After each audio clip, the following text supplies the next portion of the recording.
The New York Jets signed Quinton Jefferson in free agency to give themselves a dynamic pass rusher next to Quinton Williams. So let's take a look at the All-22 and I'll show you why fans should be excited about the addition of Jefferson. Let's go. What is going on, everybody? It's Luke here from Play Like a Jet, and we are back in the film room with another All-22 breakdown, this time looking at Quinton Jefferson. The Jets signed the DT to be the Sheldon Rankins replacement. They have really similar profiles as players, above average pass rushers, but they can struggle in the run game, especially at the point of attack. So let's start with Jefferson's forte, which is getting to the quarterback. A rep here from 2021 against the Broncos, right hand side of your screen, number 77 from the 4-eye tech. You're going to see him hit the guard one-on-one with beautiful hand technique and just violently throws Drew Lock to the ground to get the sack. When I'm looking at interior pass rushers, I want a guy who is proficient with his hands. That's what Jefferson really does well. You can see him here. He hits the guard with this chop swim move. We're going to chop violently down with the left arm. We're going to swim over with the right and just shoot that gap. We're in the backfield. We're clean quickly, and we've got the sack of Drew Lock. This is an awesome job of winning the pass rap in less than 2 seconds, shooting into the backfield and winning cleanly. There are some reps from this year where he got sacks, but he was kind of the cleanup guy. There were some really nice reps from 2021 where I thought he penetrated, he showed off the bag of hand usage, and that impressed me a lot. Now let's fast forward to 2022. Left hand side of your screen, Jefferson is a 3 technique, again wearing 77 for the Seahawks. He does an incredible job here as the lead man on the interior stunt. I'm going to let this roll. Look how he hits the center, opens up space for his rusher and twister, but still gets to Kyler Murray for the sack. This is a ridiculous play, and there is so much intelligence to it. You can see, off the snap, the center believes that he's clean. He doesn't have a rusher over him, so he's the help blocker. He's taking his time with his eyes. What does Jefferson do running the lead for this stunt? He angles inside shoulder of the guard. We want to get his attention, but he's going to bull rush and bulldoze the center. Look how he just takes those 2 men out. Does a great job being the lead. You can see the defensive tackle looping around actually takes a bit of a wide line. He should be already in the backfield. But Jefferson is so strong, is so powerful, he shoots that gap and then gets the sack on Kyler Murray. This is a fantastic play. The Jets are going to like him because, number one, they run a lot of stunts and twists. They like guys who can influence the defensive line in this manner. But also, he can penetrate. He is powerful. He is a 300-pound ball of muscle, and this was a great rep that showcased exactly that. Another rep from this season, I like this one a lot. We're going to see the Atlanta Falcons, who are a run-heavy team. Remember that. They're going to go into this play-action fake bootleg. But have a look at Quinton Jefferson. This time he's on the right-hand side of the defensive line for the Seattle Seahawks. He does a fantastic job reading and reacting to the mesh point. We're going to penetrate, and he hits Mariota hard.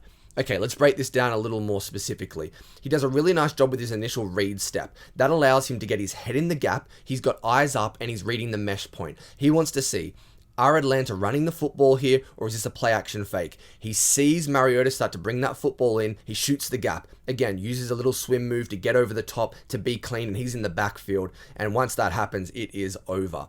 But I want to give a shout out to his weak side defensive end as well. Left-hand side of your screen, number 40.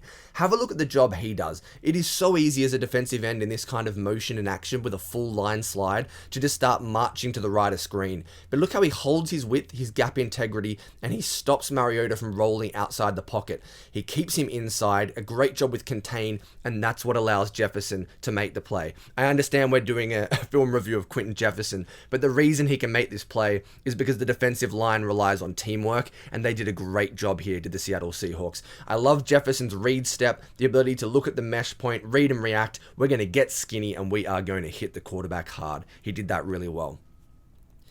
But then the last area I wanted to look at in the passing game was how good he is against screens. He's really good instinctually. He's a very smart football player. The Jets have struggled in this capacity, so it's ironic that he's making a great play against the Jets. Have a look at Quinton Jefferson here from the 3-tech spot, left-hand side of their line. Goes to pass rush. Oh, you go, he feels. There's no one stopping me. There's no force. They're leaking out. Read and react. Look at the speed laterally to close, gets help from his linebacker, but does a great job finishing the play. This is what you want. You don't want a guy who's going to think, oh yeah, but I can hit the quarterback. Read and react. Get out of there. Make a play from the backside. Quinton Jefferson, a great job as a defender, sniffing out that screen, reading and reacting, showing off really good pace. Have a look at this. Makes a decision. We're going to get out of there. and he closes that gap quickly. Quinton Jefferson, really nice as far as instinctual football player. But now we're going to pivot to the weakness in Quinton Jefferson's game, and that's when he's asked to be a run defender. I understand that Al Woods has been brought in to do that, and Quinton Williams is awesome in that capacity, but you want to see more from Jefferson to allow him to be on the field more. He struggled, guys. He's on the left-hand side of your screen here as the 4-eye tech, head just inside of the tackle. Have a look how number 70 just takes him for a ride. Yeah, look, I understand there's a bit of a combo block. The left guard eventually joins in, but realistically, this is one-on-one for the majority of this rep, and he is just washed 6 or 7 yards along the line of scrimmage. He's displaced backwards, and then he's pancaked. Cordero Patterson leaps over him, and we've got a huge gain.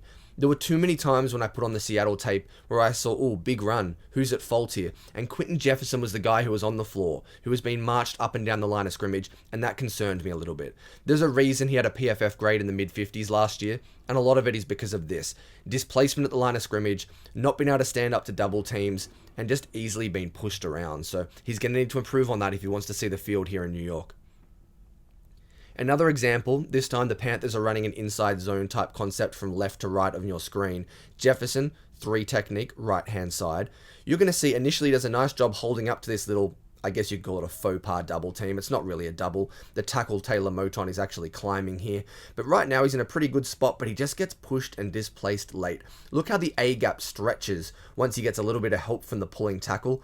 You see Quinton Jefferson just starts moving down the line of scrimmage, and we're going to hit straight down that A-gap hole.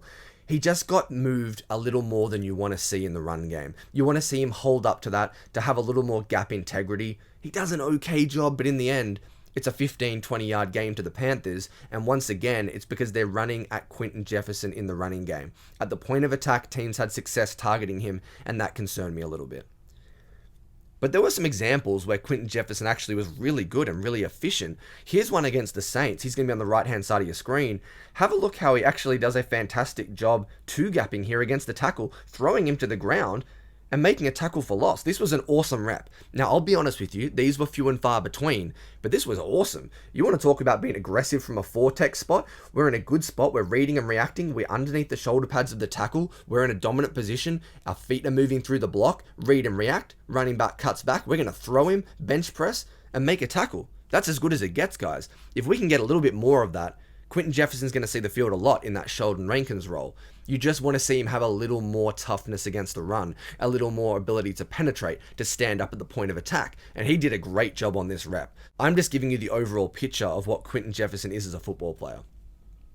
And then last rep, I want to show you he can actually get a little bit skinny in the hole and penetrate as a run defender as well. Right hand side of your screen, does a great job with that little 45-degree step. We're going to shoot the gap, low man wins, duck the shoulder, rip underneath, get to the running back. Awesome work from Quinton Jefferson. These are the reps that are going to be most prevalent in the Saleh defense. Robert Saleh wants guys who can one gap penetrate, be quick, shoot off the ball, get north-south, and just cause mayhem in the backfield. Quinton Jefferson should be able to do this pretty well. He's coming from a similar scheme in Seattle with Pete Carroll there, so the scheme familiarity. He has the ability to be at least an average run defender. There were just too many examples of him being pushed around, but these are the positives. Get skinny in the hole, duck your shoulder, one gap penetrate, ride the contract, and end up in the lap of the running back. Good job from Quinton Jefferson. So guys, there's the All-22 breakdown of Quinton Jefferson's game. You can tell he's a really similar player to Sheldon Rankins. We're going to see how much impact he can have as a pass rusher next to Quinton Williams on this Jets defensive line.